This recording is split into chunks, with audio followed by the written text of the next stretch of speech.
Hey, welcome to Socialism for All. Today's date is February 10, 2022.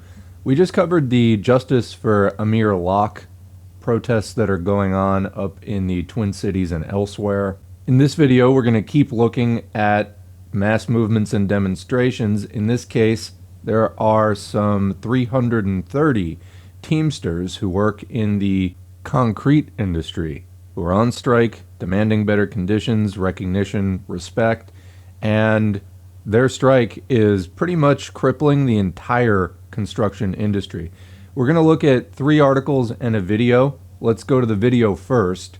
This is from the Twitter account, A More Perfect Union, which covers all kinds of labor issues, and I recommend following them. There's a lot of tower cranes up downtown, and just drove through there, and those jobs are ghost towns right now. They need concrete, they're waiting on concrete. We want a deal. We want to go back to work. We are a band of 330 ready mix drivers, dump truck drivers that take a lot of pride in our work. How long can Seattle go without the construction continuing? We're willing to stay out here as long as we have to. Because of the ongoing demonstrations, Seattle's $23 billion construction industry has paused without concrete.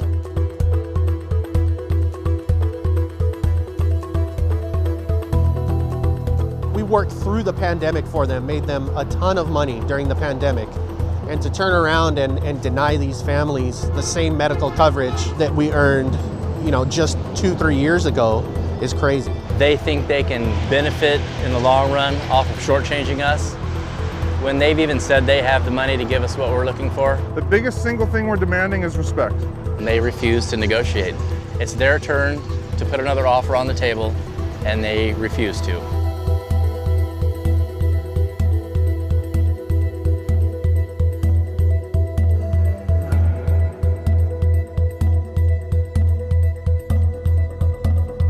Companies know that our medical benefits is going to run out. A lot of us are going to sign up with Cobra. A lot of us have got other jobs. Them knowing that and waiting us out past that hurts. Yeah, we're in a fight over this, but you're taking this down to hurting our families, people's health. Inflation, the cost of living around here has gone through the roof. My local Safeway, just up the hill in West Seattle, they're selling ground beef for $7.99 a pound. And we're building a city that we're not able to live in anymore. This property in Bellevue's Spring District will be the future home of Meta, formerly Facebook. But today, work stopped because Turner, the construction company, is unable to get concrete. When concrete doesn't get delivered, it is a domino effect. The steel workers ran out of work first, then it'll be the carpenters, obviously the concrete finishers, and it just trickles on down the line. When you can't pour another deck on a high-rise, they can't keep going up. As painful it is to watch these other guys getting laid off, I have many friends that have texted or called me and let me know that, hey, what's going on? They're asking, are the companies coming to terms? Are they even talking to you guys? Because they're sitting at home too. The other trades have really come through for us. They come to a strike line, they bring us protein, sweets, snacks, water, coffee, jokes, handshakes, and thank yous. This is the kind of support I was telling you about. What we do is not only for us union members, but it sets a bar across the board. When our wages increase to keep up with the cost of living, other non-union companies have to increase their wages to compete for good employees. Through this strike, and even before, just being involved, it gets you thinking about other industries, other trades, other regions. Strikes like Kellogg's, the John Deere strike. I've got a brother-in-law that's an engineer with BNSF. They just voted to strike. We see our local coffee houses here, Starbucks, very slowly beginning to unionize. There's been efforts in Amazon, and that's going to be a giant push here moving forward. I just read today that REI, I think they were in New York, they're going to vote to unionize. It's not just us. It's an entire class of people that's tired of being pushed around. The working class, blue-collar American deserves, they deserve to be treated with respect. They deserve to earn enough to feed their family, to go out to eat once in a while, to think about a vacation. We're not meant to just go to work and go home and die. We have lives to live, and that's what we're fighting for. So it has been said that there is power in a union, and that is true. While it may be the case in capitalism that workers' only commodity that we have to sell is our labor power, by that same token, withholding our labor power brings all of industry to a halt. What does our labor power do? It multiplies capital. In exchange for subsistence, workers sell labor power to capitalists.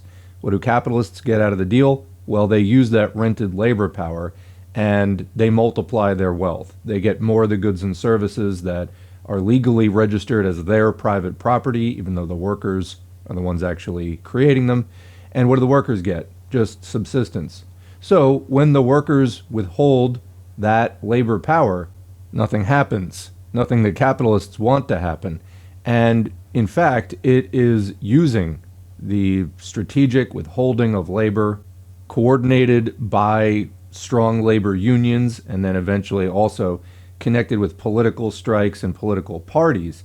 You can get anything that you want. We don't need capitalists, they need us. Capitalists will always call themselves job creators. Literally, workers created the building, all the raw materials, etc. Capitalists didn't do anything. They just maybe had some idea that they probably copied from somebody else anyway. But they didn't do the work. Literally nothing would happen without the workers. When workers become aware of that, powerful things can happen. So in this case, we're not talking about socialism per se. It is on the level of striking for better benefits and so forth. However, if the current round of increased class consciousness and labor actions continues, it could lead to conditions more ripe to, the formation of proletarian political parties or the growth of existing ones and the coordination of more and more labor actions connected with political demands and the growth of political power. Of course, this needs to take place outside the Democratic Party. That's not where we're at currently, unfortunately. So let's talk about the video. I made a few notes while I was watching that. So as one of the workers said, the company has the money. They've said that they have the money, they just don't want to do it. You see this a lot in union campaigns because it's not really about just the money to the company, it's about the power. Capitalists, and this is, I think, some of where the cruelty of capitalist behavior comes from. It's about power. They're afraid of us, and they need to wield power over us in such a way that is intended to break our spirit. They have to, because if they just compete on numbers alone, we're by far the majority. They're called the 1% for a reason. Even if you include like the petty bourgeoisie, small business owners, you're talking about 10% of the population at most. Then the 1%, obviously big capitalists, and then within that the 0.1% and so on. So they have the money, but it's about power because they don't want workers getting any ideas. If workers are rewarded for doing the thing that gives us power, which, where does the power come from? It's taken away from the capitalists, who use their power to exploit us. That could lead to kind of a chain reaction domino effect, and that's the last thing that they want. So they will be as cruel and harsh as possible. It's intended to have psychological consequences. So a note there on the medical benefits, one of the workers mentioned that they were going on COBRA. For people outside the U.S., COBRA stands for like the Consolidated Omnibus Budget Reconciliation Act. The name is not super important. Basically, this is a program which allows ex-employees to stay on their former employer health care plan after they're no longer employed. It's a terrible deal. It's super expensive. Many people don't end up taking it, but keep in mind, the U.S. does not have a Medicare for All system. It's private insurance. There are now marketplace things that are more kind of quasi-public, but for a lot of workers, that's really insufficient coverage, and to get full coverage, you really need to get it through your employer, although even then, a lot of times it's not very good either, or it's very expensive. U.S. healthcare just a gigantic mess. So in this case, the company is, letting them go off of their medical insurance and just doing everything that they can to try to starve them out. So I like that another one of the workers mentioned building a city that they, the workers, were not able to live in.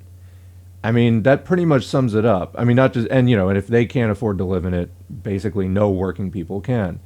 So this is the thing. I mean, we as a working class right now, under advanced neoliberal austerity, are being asked to participate in the construction of a society which is like our own death factory.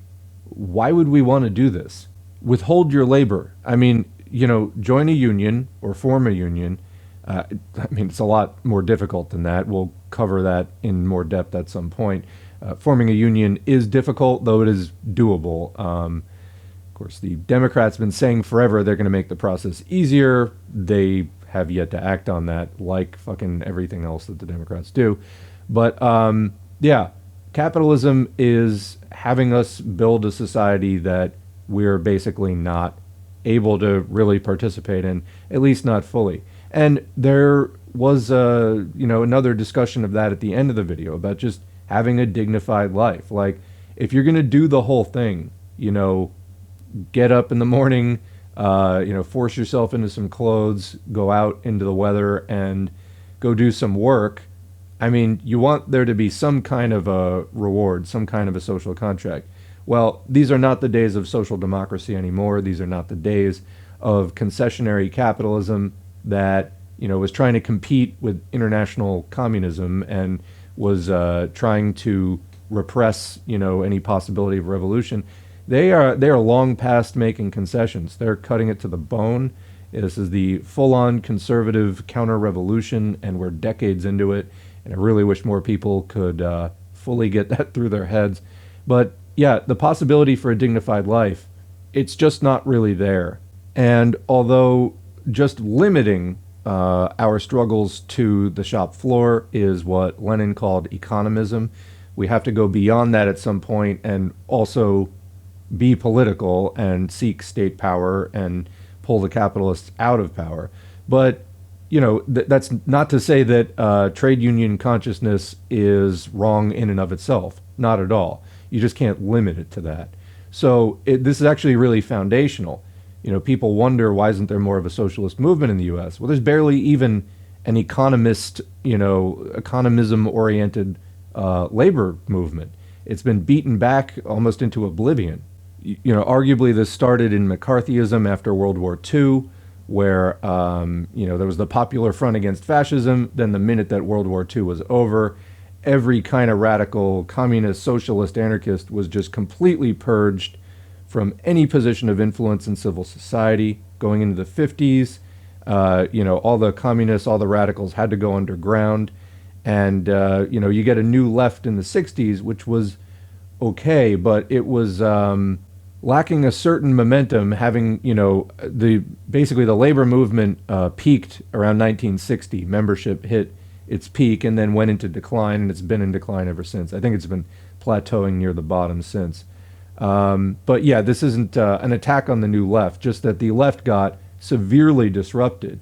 And then that, kind of trade union, industrial unionism base. I mean, industrial unionism more or less outlawed. Any kind of effective practices were outlawed with Taft-Hartley, came out of that same post-World War II McCarthyist period. So, I mean, they really broke the left in the late 40s, and there hasn't been enough pushback since from the left, something that we're hoping to see remedied in the next few decades. So yeah, anyway, struggles can't be limited to economism and trade union consciousness. That said, it is pretty foundational, and we do need to build up the labor movement again, and of course, have it be political in its orientation rather than just seeking to reform capitalism or eke out a better living for workers under capitalism. We know that that's not going to hold. The history of the 20th century states that loud and clear in bold relief. But speaking of things that are foundational, pun intended, a work stoppage in the concrete industry, really key, because just as far as supply chains go, this completely holds up really the entire construction industry. And actually that kind of reminds me, while we're doing a sort of, brief synopsis of like 20th century labor history, one of the reasons why the US instituted the National Labor Relations Board, which currently regulates all union and employer activities with regard to the collective bargaining process, industrial relations in general. One of the reasons that they did that, it states it loud and clear. If you read the National Labor Relations Act, which established the board, it says right in there, like, this was really not for workers. It was to protect the system as a whole. Basically, the National Labor Relations Act states that, labor unions are here. There are significant work stoppages which are disrupting the economy. And basically what the act was intended to remedy was some capitalists were not kind of playing ball and they were being too conservative, and it was causing these like long strikes to go on, which was really disrupting other areas of the economy, much like you could imagine that a concrete shortage could do. So basically the US government established the NLRB to get production rolling again, and it ironed out this sort of capitalist resistance, which was kind of threatening the whole system when it was faced with, massive worker strikes, work stoppages. So, sometimes people look at the NLRB, which, you can use if you're in a union to file unfair labor practices if the employers do something. But, most of the time, labor law is so skewed towards employers anyway. It's like, yes, sometimes you can have like a ruling in the favor of your union, but on the whole, I kind of wish that we had just brought capitalism down back in the 1930s rather than, having this whole situation of like, okay, now everybody's going to come to the table and blah, blah, blah. Because, in that case, then the capitalists basically stay in power forever. So in other words, the NLRA, establishing the NLRB, kind of just represented an adaptation by the system to unions and removed some of that revolutionary potential. Now, it was still there because, as we said in the beginning, bottom line, workers don't work, capital doesn't grow, and capitalism crashes. This, combined with the, guidance and leadership of a proletarian party, socialist party, with revolution as its aim, can still get the job done. However, I would say that the NLRB is a pretty good example of sometimes seemingly progressive reforms actually maybe really being counter-revolutionary. That's not always the case of all reforms. Definitely proletarian parties can call for reforms and use reforms in our propaganda. There are certain things, though, that are reforms that are adaptations of capitalism that basically help capitalists hold on to their power. So that's always an important thing to analyze in any given situation. But let's move on now to the articles, which are going to go into further detail about this strike. The first article is titled 15,000 Laborers Will Soon Be Idled If Concrete Strike Continues, Contractors Estimate.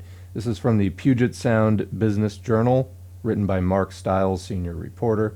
So the article says, real estate developers and builders on Tuesday called on 300 plus striking Teamsters and concrete companies to return to the bargaining table to resolve the months-long dispute that has shut down dozens of projects and idled thousands of construction workers who aren't on strike but whose labor depends on concrete deliveries.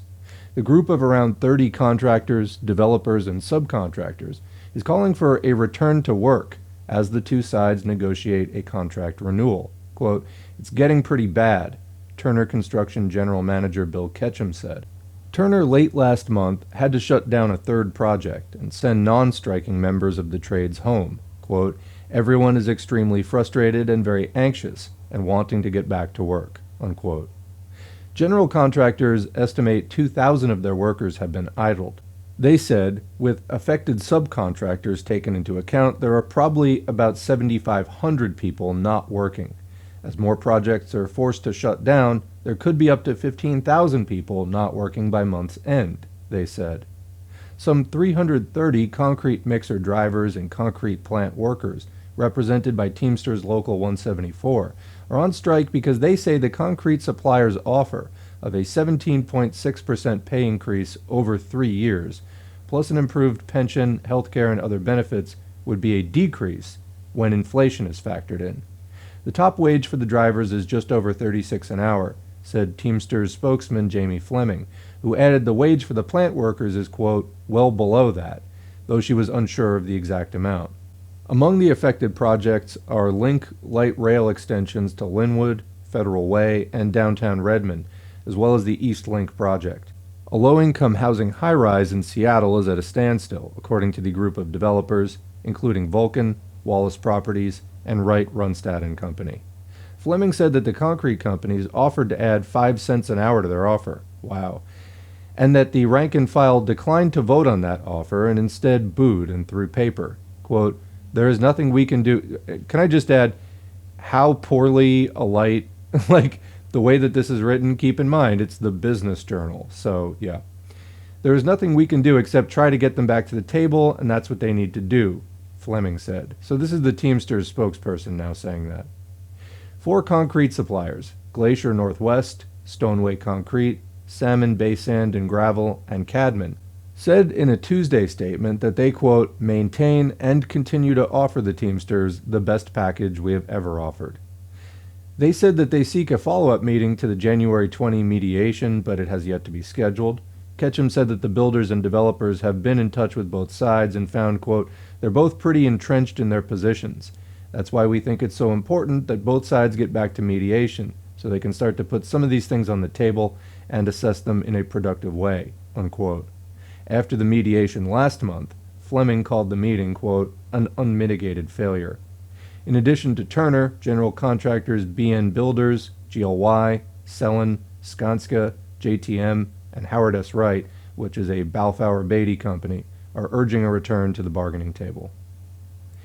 So that was one account. Let's now go to another website. This is from thestand.org. The title is Teamsters Concrete Strike Enters Third Month with No Progress by David Groves. This is dated February 4, so just last week. The 9-week unfair labor practice strike by 330 Teamsters against Gary Merlino Construction, Stoneway Concrete, Cadman, Glacier Cal Portland, Salmon Bay Sand and Gravel, and Lehigh Cement continues with no end in sight. The rank and file bargaining committee and their union representatives from Teamsters Local 174 remain willing to talk through and work around key disagreements, but employer representatives have refused to talk since a failed mediation session on January 20 yielded no progress. Just commenting there, I can't believe that they were like, well, how about 5 cents more an hour? That is an insult. Literally. Just, why would you even do that? And that last article, just like, oh yeah, some affordable housing is on hold because of this. Yeah, because these guys are just, if these guys weren't on strike, as we know, everything would be just fine. Give me a break. Continuing. The strike by the concrete mixer drivers and concrete plant workers has now entered its 3rd month. The workers began their strike on December 3rd, 2021, to demand that the companies that control the concrete industry in the Seattle area stop violating federal labor laws that protect workers' rights. So note, no mention of that in the previous article. After 9 weeks of the strike, the Seattle metropolitan area's $23 billion construction industry has been severely disrupted as projects grind to a halt without concrete. Here's how you can support these striking workers and help them to hold the line one day longer. So there are addresses there on the screen. I will also put a link to the strike fund. You can make a contribution to the Teamsters Local 174 Striking Workers Assistance Fund. The full name is the Merlino Heavy Highway and Sand and Gravel Cement Industries Striking Workers Assistance Fund. You can also visit a picket line from 7 a.m. to 3 p.m. They like donations of firewood for burn barrels or food and drinks. Those are greatly appreciated. And then they list the locations. Closes with a quote. These giant multinational construction companies are demanding that workers accept a package of wages, health care, and retirement that would be a decrease in compensation over 3 years when you take inflation into account, said Rick Hicks, Secretary-Treasurer of Teamsters Local 174. Quote, this package would also be significantly less than the compensation packages that other construction workers in Seattle receive, unquote. And you can learn more at teamsters174.net. So pretty different stories between the Puget Sound Business Journal and the union, the workers themselves. Personally, I'm going to go with the union as far as the details are concerned. What do you think? Hit the comments below. Leave questions, comments there. We always continue the discussion there, and it's always interesting and appreciated. Otherwise, food for thought as we head into what is, I think, very likely, certainly, hopefully, a resurgence of the labor movement and the left in general. As we go into the 2020s, approaching 2030, I think that if we lean in during the 2020s, we can have a moment for actual socialism by 2030. That's why we got to do the education now, plant the seeds of the discussion now. Conditions are likely not to get any better, but much, much, much worse. So if you're inclined to do this sort of thing, do help to spread the message, join an organization, get active in your community, because like I said, we got to build these networks. They're really going to be needed. I mean, they're needed now. They were needed years ago, in fact, but they're going to be really, really even more so needed as time goes on. All right, with that, thanks for listening, and thanks to the current patrons whose names are on the screen. If you'd like to get your name on the screen, head to patreon.com/socialismforall. Every donation helps, both in terms of encouragement for me to keep doing these videos and just material support. I spend a lot of time on these videos, and that's time I can't spend doing wage work, so I really do appreciate the helping financial hand on that. Also, liking, sharing, subscribing, and leaving a comment, even if it's just good video or thanks, helps to boost the channel. The channel's been growing. A lot of that's thanks to you all participating in it. So thanks again for that, and we'll catch you in the next video.